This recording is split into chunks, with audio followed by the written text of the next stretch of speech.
Excuse me, ma'am? I have a boyfriend. Okay, that's great. I just want to let you know that your tire's flat. Will you mind helping me? Get your fucking boyfriend to do it.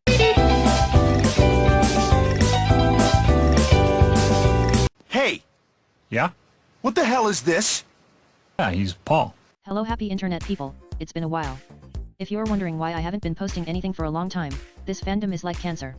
I need chemotherapy to recover from the sheer ridiculousness I come across on a daily basis. I weep for the next generation.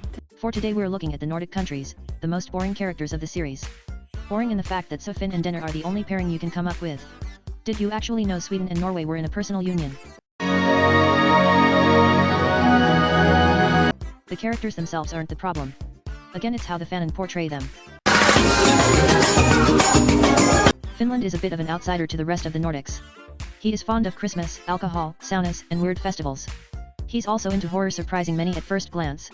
Despite his gentle demeanor, he has survived serving under Sweden and Russia, and actually managed to hold his own during the Winter War. Finland is a country of many surprises, yet has a comforting aura as he can befriend almost anyone. Sweden included. Sweden is a man of few words with a notoriously dark history, but in modern day the nicest man you'll ever meet. Not that he isn't still scary as hell. People forget about the Swedish deluge wanting to portray Sweden as a sympathetic quiet man who deserves everything. Tell that to the countries he terrorized in his youth. People also go too far in making him a villain equivalent to Russia. Let's ignore the fact that he helped defend against the Axis during World War II, and has been a consistent ally to other countries.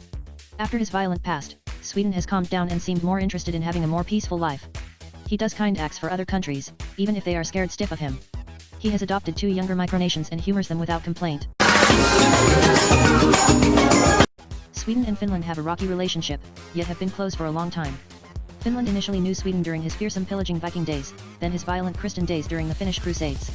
This resulted in Finland becoming part of Sweden for at least 700 years. This was nothing like the personal union of Denmark and Norway. During this period, Sweden kept a tight grip on Finland and his land. Thankfully, Finland didn't disappear because the Finnish identity didn't get converted to Swedish.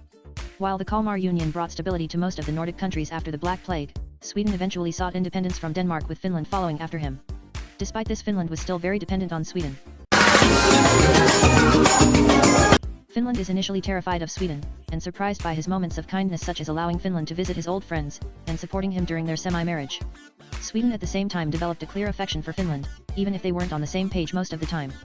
Finland mentions having more freedom under Russia compared to Sweden, but this doesn't mean Finland favors Russia over Sweden.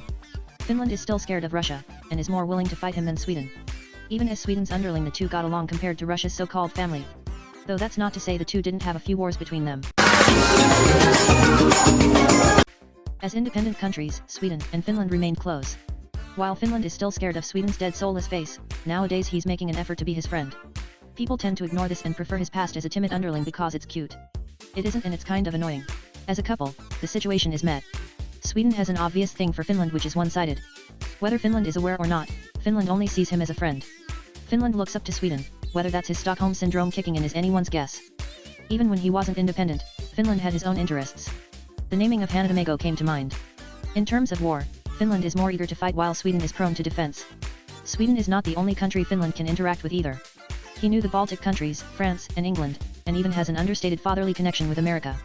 Not to mention how the fanon treats Sweden, it's just so sad. He's either a heartless monster, a sadistic pervert, a gentle giant, or a beta male if the writer wants to hook up Finland and Estonia.